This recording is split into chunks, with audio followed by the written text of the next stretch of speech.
दोस्तों, जब से मैंने क्राइम स्टोरीज़ पे काम किया है, मैंने बहुत सारी क्राइम स्टोरीज़ बनाई हैं। मेरा सेकंड चैनल था, उस पे भी लगभग मैंने 300 प्लस क्राइम स्टोरीज़ जो है वो कवर की थी। और इस चैनल पे भी लगभग 80 प्लस हम लोग क्राइम स्टोरी पे बात कर चुके हैं। लेकिन दोस्तों, आज तक मैंने इस तरीके का क्राइम नहीं देखा। जो घटना आज मैं आप लोग को सुनाऊँगा, यकीनन ये घटना तो काफ़ी ज़्यादा पुरानी है और आप लोगों ने सुन रखी होगी। और मैं आप लोगों को इसलिए सुनाऊंगा ये घटना क्योंकि मैं आप लोगों को बहुत विस्तार से सुनाऊंगा। क्योंकि इस घटना के अंदर जो हुआ था दोस्तों, यकीनन वो किसी इंसान की बस की बात नहीं थी इस तरीके का क्राइम करना। और दो लोग इस तरीके का क्राइम करते हैं, लगातार 9 साल तक करते हैं। यानी उस इलाके में अगर कोई भी लड़की मर जाती तो मरने वाली हर लड़की के साथ में रेप होता था। और यही इनका सिलसिला था, वो लगातार जारी था। तो जो इसमें क्राइम करने वाला व्यक्ति था, उसका जब मैंने इंटरव्यू देखा, यकीनन वो इंटरव्यू अपने आप में इतना ज़्यादा ख़तरनाक, इतना ज़्यादा भयावह करने वाला, उस व्यक्ति की बातें सुनने के बाद मानो अजीब सी सिहरन पूरे शरीर के अंदर दौड़ गई कि इस तरीके के कृत्य लोग करते हैं और इन लोगों की जो मानसिकता होती है वो आखिर कैसी होती है। क्या इन लोगों को इंसानियत नाम की चीज़ बिल्कुल दिखाई नहीं देती या फिर सुनाई भी नहीं देती? अंधे होते हैं या बहरे होते हैं, पता नहीं। तो दोस्तों, आज की जो घटना है, ये घटना मैं आप लोग को परत दर परत, पॉइंट टू पॉइंट विस्तार से सुनाऊंगा। बस आप लोग वीडियो में अंत तक बने रहें। 2 दिन तक मैंने आप लोगों के कमेंट्स नहीं पढ़े क्योंकि मैंने आप लोगों को बताया था कि मैं कहीं जा रहा हूँ और जैसे ही लौट के आऊँगा तो मैं आप लोगों के कमेंट्स ज़रूर पढ़ूँगा। तो 2 दिन तक आप लोगों ने जो भी कमेंट्स किए वो आज के दिन वीडियो के अंत में हम लोग अपने व्यूवर्स के साथ में शेयर करेंगे। और आप लोग आज से अपने कमेंट्स करना शुरू कर दीजिए। आज की इस जो वीडियो अपलोड होगी इस पे आप लोग कमेंट्स करिएगा, तो आप लोग के जो भी कमेंट्स रहेंगे कल के दिन मैं अपने व्यूवर्स के साथ में शेयर करूंगा। तो चलते हैं दोस्तों, सीधा कहानी का रुख करते हैं। दरअसल दोस्तों, ये कहानी शुरू होती है 31 अक्टूबर 2011 से। 31 अक्टूबर 2011 की ये कहानी है। पाकिस्तान में एक जगह पड़ती है सरगोदा, और सरगोदा में एक व्यक्ति रहता है। इस व्यक्ति का नाम रियाज, जिसकी उस समय जो उम्र होगी वो लगभग 17 से 18 साल के आसपास थी। तो रियाज जो है वो सरगोदा से निकलकर कराची काम की तलाश में निकलता है। जैसे कि आमतौर पर आप लोग यहाँ भी देखते हैं, इंडिया के अंदर भी देखते हैं कि छोटे गांवों से लोग शहरों की तरफ जाते हैं। कोई दिल्ली जाता है, कोई हरियाणा जाता है, तो कोई मुंबई, तो कोई बेंगलोर। इस तरीके से लोग काम करने के लिए काम की तलाश में निकलते हैं। अब रियाज जो है ये भी कराची पहुँच जाता है। कराची पहुँचने के बाद में थोड़ा बहुत सामान घर से लेके गया था, ज़रूरतों का सामान। वहीं पर एक किराए का कमरा लेता है और उसके बाद में वहीं पर मेहनत मजदूरी का काम करता है। चूँकि मेहनत मजदूरी का दिहाड़ी का काम करता था तो कभी दिहाड़ी मिलती थी, कभी नहीं मिलती थी। इसलिए अक्सर ये परेशान भी हो जाया करता था, क्योंकि जो जिनस पानी जो वगैरह लेके गया था वो हल्के हल्के ख़त्म होने लगा था। अब रियाज जो है कभी कभी परेशान रहता, लेकिन जैसे जैसे वक्त गुजरा इसकी मुलाकात एक व्यक्ति से हुई, जिस व्यक्ति का जो निक नेम था वो उस समय बजीरा बताया। रियाज के मुताबिक उसने बजीरा उसका नाम बताया, और बजीरा से जब उसकी मुलाकात हुई, दोस्ती हुई, तो बजीरा के सामने इस बात का इसने जिक्र भी किया कि मैं यार काम की तलाश में आया हुआ हूँ, सरगोदा का रहने वाला हूँ, लेकिन काम डेली नहीं मिल पाता है, इसकी प्रॉब्लम है। तो वजीरा चूँकि कराची में एक जगह पड़ती है लियाकताबाद, लियाकताबाद में कब्रिस्तान के अंदर कब्रों की खुदाई और कब्रों पे मिट्टी जो पड़ती है ऊपर से, उसके ऊपर पानी डाला जाता है। यानी वो मिट्टी इधर उधर ना बह जाए, यानी कि उस मिट्टी को जमाने के लिए उसके ऊपर पानी डाला जाता है। कुछ इस तरीके से जो वहाँ पे पेड़ पौधे होते हैं उनको भी पानी दिया जाता है। तो इस तरीके का काम बजीरा करता था। तो बजीरा उससे कहता है कि अगर तुम चाहो तो तुम मेरे साथ कुछ समय के लिए काम कर सकते हो, जब तुम्हें कोई अच्छा काम मिल जाए तो उसके बाद तुम चले जाना। तो रियाज उससे पूछता है कि तुम क्या काम करते हो? तो वो बताता है कि मैं कब्रिस्तान में कब्रें खोदता हूँ और कब्र पे जो पानी डाला जाता है वो पानी डालता हूँ। साथ के साथ जो वहाँ की कुछ फुलबाड़ी वगैरह रहती है उसमें भी पानी देने का काम रहता है। तो रियाज जो है वो आखिरकार बजीरा की बात मान लेता है और उसी के साथ उसका जो काम था उसी को ज्वाइन कर लेता है। दोस्तों, अब रियाज जो था ये भी बजीरा के साथ काम करने लगा था, वही काम करने लगा था जो बजीरा करता था। यानी अगर किसी की मृत्यु हो जाती तो उसके लिए कब्र का इंतज़ाम करता। बाद में जब उस डेड बॉडी को दफना दिया जाता कब्रिस्तान के अंदर, तो उसकी कब्र पे जो मिट्टी चढ़ाई जाती थी उस मिट्टी पे पानी डालता ताकि वो मिट्टी इधर उधर न बह जाए। अब उसके बाद में यूं ही वक्त गुजरता रहता है, तो वहाँ पर रियाज एक चीज़ नोटिस करता है कि रात के समय अगर किसी महिला की डेथ होती और जब अंधेरा हो जाता, तो अंधेरा होने के बाद में जो बजीरा है, जो पहले से यहाँ कब्रिस्तान में काम करता था, वो बजीरा उस कब्र के एक हिस्से को खोलता है और एक हिस्से को खोलने के बाद में उस पर कुछ जो पटले वगैरह रखे जाते हैं जिसके ऊपर मिट्टी डाली जाती है, उन पटलों को एक तरफ से हटाकर उस कब्र के अंदर चला जाता। चूँकि अंधेरा होता था तो रियाज कुछ देख नहीं पाता था कि बजीरा आखिर कब्र के अंदर करता क्या है, और कुछ समय के बाद में वो उस कब्र से बाहर आ जाता। ये रियाज के मुताबिक है, रियाज ने ये सारी बातें बताई। तो रियाज ये चीज़ें तो देखता है कि बजीरा उस कब्र के अंदर उतरता है, लेकिन क्या करता है इस बारे में नहीं पता। इसलिए रियाज एक दिन बजीरा से पूछता है कि आखिर रात होने के बाद अगर किसी महिला की खासकर डेथ होती है, तुम उस कब्र के अंदर जो साइड से खोल कर उसके अंदर उतरते हो, आखिर तुम करने क्या जाते हो। जब रियाज बजीरा से पूछता है तो बजीरा उसे एक कहानी सुनाता है, पूरी कहानी रियाज को सुनाता है। और रियाज बताता है कि जो बजीरा ने उसे बताया मैंने उसको सुना और उसके बाद मैंने अपनी ज़िंदगी में भी वही चीज़ें अप्लाई की जो बजीरा करता था। अब वो चीज़ें क्या थीं?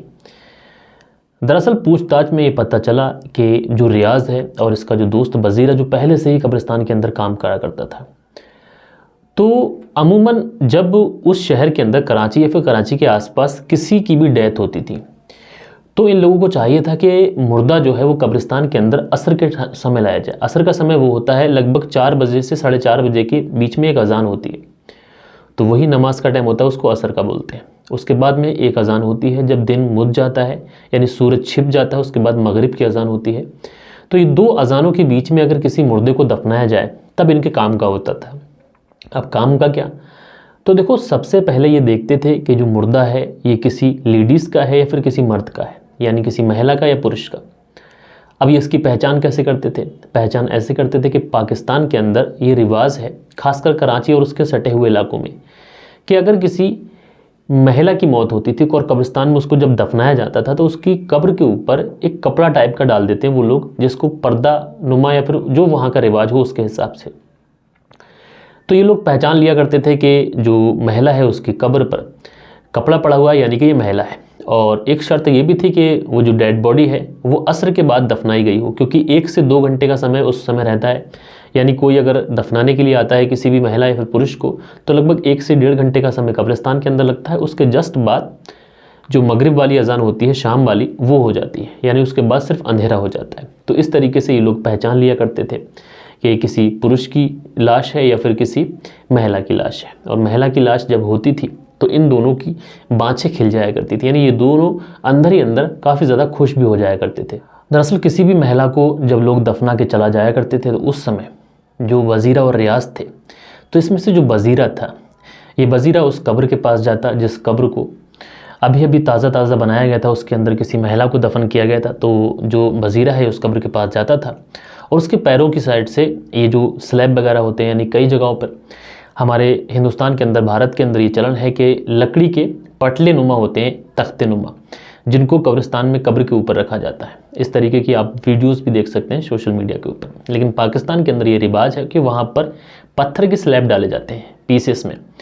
तो ये कुछ इस तरीके से उन पीसेस को हटाता ताकि एक इंसान की अंदर घुसने की जगह हो जाए। और वज़ीरा उसके बाद में उस कब्र के अंदर उतर जाता और वहाँ पर जो मुर्दा लेटा है उस मुर्दे के साथ रेप कहें या फिर ज़बरदस्ती या फिर कुछ और, बहरहाल ये जो व्यक्ति था वज़ीरा, ये उस महिला के साथ में अपनी हवस को मिटाता। और हवस को मिटाने के बाद में लगातार जब इसका मन भर जाता तो ये उस कब्र से निकलता और निकलने के बाद में वो जो स्लैब इसने हटाए थे उसको वैसे ही रखता और उस ऊपर से मिट्टी डाल देता, यानी कब्र पहले की तरह हो जाती थी और वज़ीरा निकल जाता था। इसी तरीके से इसको एक दिन रियाज ने देख लिया और रियाज को इसने पूरी कहानी बताई, तो रियाज भी इसके प्लान में शामिल हो गया।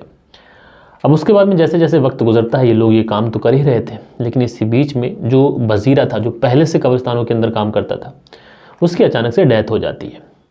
दरअसल कुछ रिपोर्ट्स ऐसे भी आई थी जो वज़ीरा था ये ड्रग्स लेता था या नशा करता था या फिर एक तरीके से मानसिक रूप से, शारीरिक रूप से, हर तरीके से जो वज़ीरा था ये कमज़ोर था, तो उसकी डेथ हो जाती है। अब दोस्तों, वज़ीरा तो मर चुका था, लेकिन रियाज जो है ये अपना सिलसिला जारी रखता है। रियाज उसी तरीके से वो सब करता रहता है जो पहले वज़ीरा करता था। और उसके बाद में एक दिन आता है जो जहाँ से ये पूरा केस खुला था, 31 अक्टूबर 2011, यहीं से ये पूरा केस खुला था। तो 31 अक्टूबर 2011 का दिन था। एक लड़की जिसकी अचानक से डेथ हो जाती है, तो शाम के 4 साढ़े 4 बजे के समय उस लड़की को कब्रिस्तान दफनाने के लिए लेके आया जाता है। अब लड़की को जब कब्रिस्तान दफनाने के लिए लेके आया जाता है तो उस लड़की को दफना कर उसके जो परिवार वाले होते हैं, जो फातिहा दुरूद जो भी पढ़ते हैं, उसके लिए दुआएं करते हैं और उसके बाद में परिवार वाले वहाँ से चले जाते हैं। उसी बीच में मगरिब की अजान हो जाती है और जब अजान हो जाती है तो वहाँ पर अंधेरा हो जाता है। और अंधेरा होने के बाद में जो रियाज था, क्योंकि बजीरा तो अब था नहीं, तो रियाज जो था वो उस कब्र के पास जाता है और उसके पैरों की साइड से वो जो स्लैब वगैरह होते हैं पत्थर के, उनको हटाता है और उस कब्र के अंदर उतर जाता है। क्योंकि जब उस कब्र के अंदर उतरता है तो उस कब्र के अंदर बहुत ज़्यादा अंधेरा होता है। अमूमन कब्रिस्तान के अंदर भी अंधेरा होता है, लेकिन एक गड्ढा जो कि एक कब्रनुमा है उसके अंदर तो अंधेरा बहुत ही ज़्यादा होता है। अब जब उस कब्र में उतरकर उस लड़की के साथ में बेहुरमती करता है, उसके साथ में एक तरीके से अपनी हवस को मिटाता है, रेप कहें या फिर कुछ और। जब ये उसके साथ में बेहुरमती कर रहा होता है तो उसी समय इसकी जो नज़र है वो उस लड़की के फेस पे पड़ती है। लेकिन अमूमन दोस्तों होता क्या है कि जो डेड बॉडी होती है उसको पूरी तरीके से जो सफ़ेद कपड़ा होता है कफन, उससे लपेट दिया जाता है। लेकिन कई बार ऐसा होता है कि कब्र में उतारने की वजह से या फिर किसी और वजह से जो कफन है वो साइड को हट जाता है। इसी तरीके से इस लड़की के साथ भी शायद यही हुआ कि इसके फेस पे से जो कफन का कपड़ा था वो हट गया था। तो इस लड़की के दांतों पर जब इसकी नज़र पड़ती है तो वो दांत, जो कि अंधेरी कब्र थी तो उसके दांत चमक रहे होते हैं। उसी समय इसकी निगाह जो है वो उस लड़की के फेस पे थोड़ी आगे की तरफ पड़ती है तो उसकी आंखें भी खुली होती हैं। अब दोस्तों अमूमन आंखें मुर्दे की कई बार ऐसा होता है कि खुल भी जाती हैं। तो उसके बाद में जो अपने बयान में ये जो रियाज है ये बताता है, वो ये कहता है कि उस लड़की की आंखों से एक अजीब तरीके की रोशनी आ रही थी, उसके दांत उस कब्र के अंदर चिलक रहे थे। तो उसके बाद में रियाज जो है ये पूरी तरीके से डर जाता है। ये सोचता है कि शायद मैं इस लड़की के साथ में जो कर रहा हूँ उसकी वजह से ये भूत बन गई या फिर कुछ और, या फिर ये लड़की ज़िंदा हो गई। इस तरीके से इसके मन में सवाल उठते हैं। उसी समय ये पूरी तरीके से डर जाता है, घबरा जाता है। इसके दिल में एक हौला उठता है। ये उस कब्र से निकलता है और मिट्टी बिना डाले, बिना उस स्लैब को रखे उस कब्र की तरफ से बदहवास भागने लगता है। अब जब बदहवास जब चीखता हुआ भागता है तो लोग इसकी तरफ आते हैं, क्योंकि कब्रिस्तान के अंदर अमूमन और लोग भी होते हैं, कुछ मुलाजिम, मैनेजमेंट जो वगैरह संभालते हैं, वो इसकी तरफ भागते हैं। लेकिन ये किसी की नहीं सुनता है, ये सीधा भागा चला जाता है। अब उसके बाद में वो जो लोग थे वो उस तरफ जाते हैं कि जिस तरफ से ये रियाज भागते हुआ आया था। तो वहाँ पर जाकर जब देखते हैं तो एक कब्र है जो कि पैरों की साइड से खुली हुई है। जब लोग इस तरीके का मामला देखते हैं तो उनको शक होता है। पता करा जाता है कि ये जो कब्र है किसकी है, तो पता चलता है कि अब से 2 घंटे पहले इस एक लड़की को यहाँ पर दफनाया गया है जिसकी डेथ हो गई थी। जब लड़की की बात आती है तो मैनेजमेंट और ज़्यादा सतर्क हो जाता है। और उसके बाद में शक तो लोगों को पहले भी होता है, क्योंकि इस कब्रिस्तान के अंदर कई बार जब किसी लड़की को दफनाया गया, उसके परिवार वाले जब दूसरे दिन तीसरे दिन कब्र पे आए, दुआ पढ़ने के लिए आए या फिर उसकी मोहब्बत में आए, तो कई बार मिट्टी इधर उधर देखी गई। चूँकि सबूत नहीं था इसलिए कोई बात नहीं हो पाई, लेकिन अब सबूत मिल चुका था। इसलिए रियाज को भागकर और लोगों का एक जो जमघट है वो पूरा जाकर रियाज को पकड़ता है और उसके बाद में रियाज से पूछा जाता है। और जब पूछताछ होती है तो ये लोगों को पूरी कहानी सुनाता है। खैर उसके बाद में जो लोग थे वो तो इतने ज़्यादा गुस्से में थे कि शायद इसकी लिंचिंग हो जाती, लेकिन उसी समय कराची की पुलिस पहुंच जाती है। पुलिस को भी इन्फॉर्म हो जाता है। पुलिस इसे थाने लेके जाती है और वहाँ पर जाने के बाद में जब पुलिस इससे पूछताछ करती है, चूँकि ये मामला पाकिस्तान का है, तो ये बताता है कि लगभग इसने कब्र में उतरकर 48 ख्वातीन यानी कि महिलाएं जिनके साथ में इस तरीका रेप किया है या फिर दुष्कर्म किया है या फिर अपनी हवस मिटाई है। 48 नंबर इसने बताया, 48 के साथ। इससे पूछा गया ये सब शुरुआत कैसे हुई, तो इसने बताया कि उसका एक दोस्त था बजीरा जो इस तरीके का काम करता था। उसके बाद में मैं भी वही करने लगा। मुझे अच्छे बुरे की परख ही नहीं थी, बस मैं ये काम कर रहा था। अब उसके बाद में जब ये पूरी खबर पाकिस्तान में फैलती है, सोशल मीडिया पे फैलती है, पाकिस्तान की जो आवाम होती है उस समय इतनी ज़्यादा गुस्से में आ जाती है कि इसको तुरंत से तुरंत फांसी पे लटकाने की मांग होने लगती है। और लोग डरे सहमे भी होते हैं कि उनके घर की जो बच्चियां हैं वो कब्रिस्तान के अंदर कर दफन हुई हैं हाल फिलहाल में, तो उनके साथ में भी इस तरीके का दुष्कर्म हुआ होगा। तो लोगों में बड़ा डर का माहौल भी था।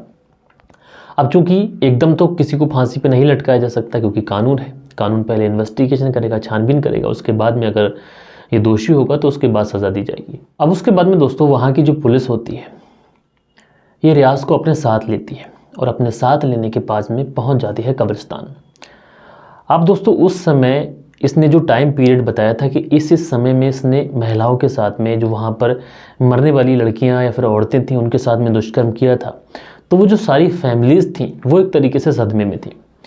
उसके बाद में जब इसको कब्रिस्तान लेके जाया जाता है तो वहाँ पर जो लोग होते हैं, जब ये उस तरफ इशारा करता है कि इस कब्र में घुस के मैंने इस तरीके का काम किया है, तो लोग यही दुआ करते थे कि हमारे अपने की कब्र ना हो, लेकिन जब कब्र निकलती थी उसके अपने की तो उनकी चीखें निकल जाया करती थी। और दोस्तों इस तरीके से जिस जिस कब्र पर यह इशारा करता गया, लगभग 48 फैमिली ऐसी थी कि जिनका रो रो कर बुरा हाल था। दोस्तों क्या हो कि इंसान अपनी बच्चियों को, अपनी बेटियों को जब तक ज़िंदा है उनकी एक तरीके से सुरक्षा उनको प्रदान करता है, उनकी रक्षा करता है, उनकी हिफाजत करता है। और दोस्तों जब इंसान मर जाता है और मरने के बाद में इसी दुनिया के कुछ दरिंदे कब्र में सो रहे मुर्दे को भी ना छोड़ें, तो बताओ इंसान कहाँ जाए। जिंदा है तो उसको सुकून नहीं, मर गया तो उसको सुकून नहीं। यानी जो मानसिकता है इससे कब आज़ादी मिलेगी। बहरहाल दोस्तों उसके बाद में पुलिस इस व्यक्ति को गिरफ्तार करती है। लगभग जब 48 मामले इसकी पूरी छानबीन की जाती है तो लगभग 12 मामलों में इस व्यक्ति को फांसी की सज़ा सुनाई जा चुकी थी और अभी तक ये व्यक्ति जेल में है।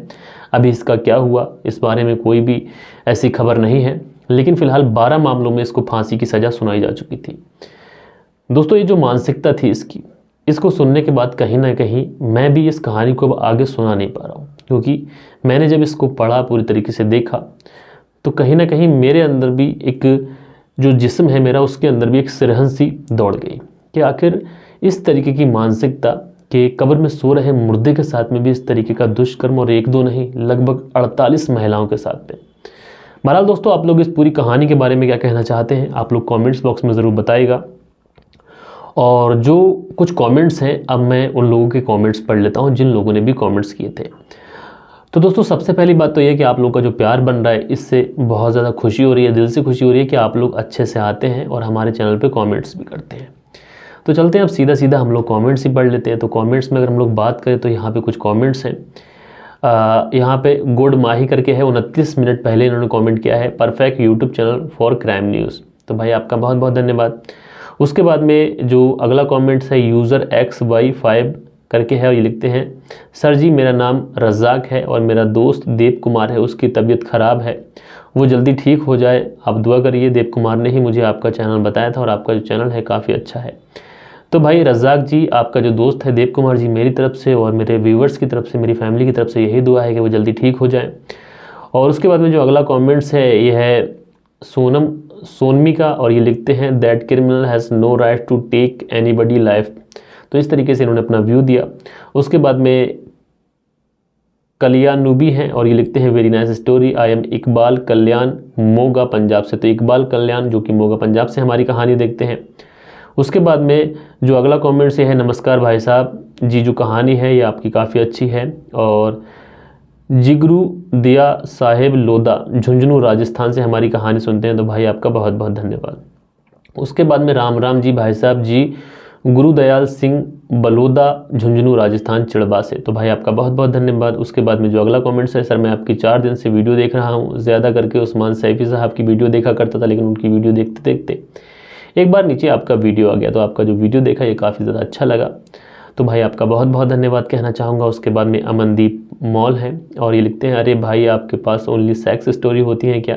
भाई ये स्टोरी सेक्स स्टोरी नहीं होती है, आप इनको सुनो, ये क्राइम स्टोरी है। उसके बाद में जो अगला कमेंट है ये है सोहनार, ये लिखते हैं I am Sohan Patel from Sambhaji Nagar और महाराष्ट्र से हूँ, मैं आपकी हर दिन क्राइम स्टोरी सुनता हूँ और आपका सुनाने का जो तरीका है, वॉइस है, वो सब लाजवाब है, तो आपकी कहानी सुने बिना नींद नहीं आती। तो सोहनार जी आपका बहुत बहुत धन्यवाद।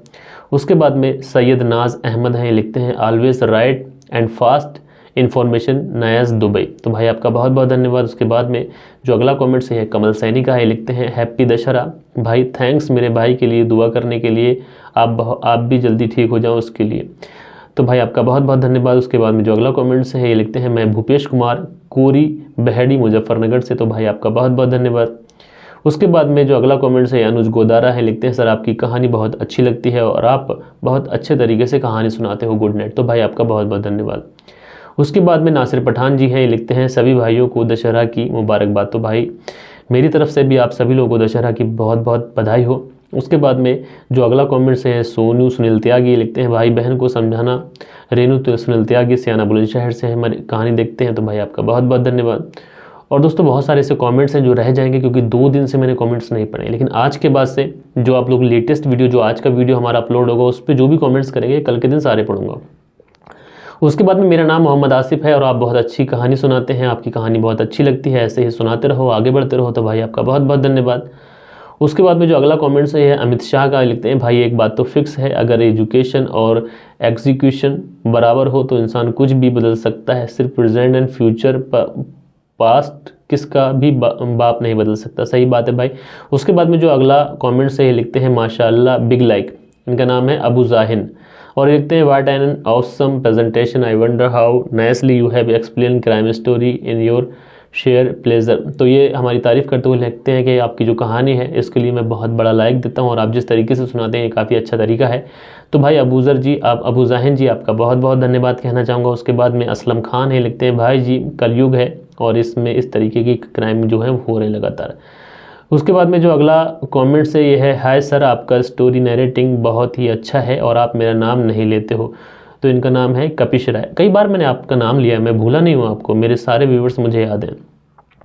उसके बाद में जो अगला कमेंट से है शाहनवाज अंसारी, ये लिखते हैं सर आपकी कहानी अच्छी सुनाते हैं और मैं शाहनवाज अंसारी दुबई से आपकी कहानी सुनता हूँ, मेरा नाम ज़रूर लीजिएगा नेक्स्ट कहानी में। तो भाई आपका बहुत बहुत धन्यवाद शाहनवाज अंसारी जी कि आप हमारी कहानी सुनते हैं। उसके बाद में सुबोध कुमार जी लिखते हैं awesome tech well planned to intact viewers. तो भाई आपका बहुत बहुत धन्यवाद डेफिनेटली। उसके बाद में तब MK हैं, ये लिखते हैं आप पूजा जेल में जाकर अमीर बनेगी। उसके बाद में अगला जो कमेंट्स है ज्ञान सिंह, लिखते हैं सर जी दशहरे की शुभकामना। तो भाई ज़रूर से ज़रूर आपको भी दशहरा बहुत बहुत मुबारक हो। उसके बाद में प्रेम योगी हैं, ये लिखते हैं मकरानी नहीं कमरानी है भाई साहब। तो भाई मिस्टेक निकल गया होगा भाई, सॉरी। और उसके बाद में जो अगला कमेंट्स है सर मेरे बेटे का जन्मदिन है, आहत खान राशिद खान, इमरान कॉलोनी मुजफ्फरनगर, नाम लीजिए प्लीज़। तो आपके जो बेटे हैं आहत खान, उनको उनके जन्मदिन की बहुत बहुत मुबारकबाद। उसके बाद में अगला जो कमेंट्स है नासिर पठान का, लिखते हैं सर कैसे हो, तो अभी ठीक नहीं हो, तबीयत ठीक नहीं है। उसके बाद में जादू है, लिखते हैं भाई ने मैं आपका करूं सुल्ताना पाकिस्तानी का फंडा छोटी अच्छी, पता नहीं क्या लिखना चाहते हैं, थोड़ा क्लियर लिखा करें ताकि मैं समझ जाया करूं। उसके बाद में सुनील त्यागी है, लिखते हैं क्या आवाज़ है, मुरीद हो गया आपकी आवाज़ का, कहीं आवाज़ सुने बगैर चैन नहीं पड़ता, नींद भी नहीं आती। तो भाई आपका बहुत बहुत धन्यवाद।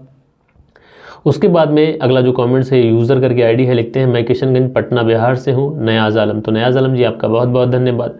उसके बाद में जो अगला कमेंट्स है ये है सलाम वालेकुम भाईजान, इनका नाम है सरोज तमंग। तो भाई आपका बहुत बहुत धन्यवाद। और उसके बाद में जो अगला कमेंट्स है ये है यहाँ पे देखते सर मैं आज मेरा बर्थडे है 23 अक्टूबर में सूरत से हूँ।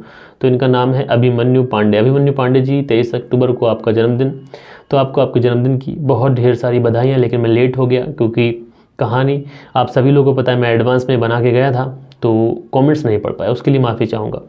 उसके बाद में अबू जाहिन है, ये लिखते हैं congratulation I am glad for this channel growing is well. तो ये हमारे चैनल की तारीफ़ करते हुए लिखते हैं, तो भाई आपका बहुत बहुत धन्यवाद। उसके बाद में सोनू धामन है, ये लिखते हैं love you brother Punjab Gurdaspur VPO मरारा से। तो और भी कुछ कमेंट्स हैं लेकिन नहीं ले पाऊंगा क्योंकि वीडियो काफ़ी ज़्यादा लंबा हो जाएगा। अब मैं आप लोगों से कहना चाहूँगा कि आप लोग जो भी कमेंट्स करें वो हमें आज की वीडियो में करें और आप लोग ये कोशिश करा करें जो हमारा वीडियो लेटेस्ट अपलोड होता है उस पर आप लोग कमेंट्स करा करें। तो दोस्तों हम लोग मिलते हैं कल के दिन किसी और क्राइम स्टोरी के साथ में। जब तक के लिए अपना ख्याल रखें, देश का ख्याल रखें, परिवार के रिश्तों की अहमियत को समझें। जय हिंद, जय भारत।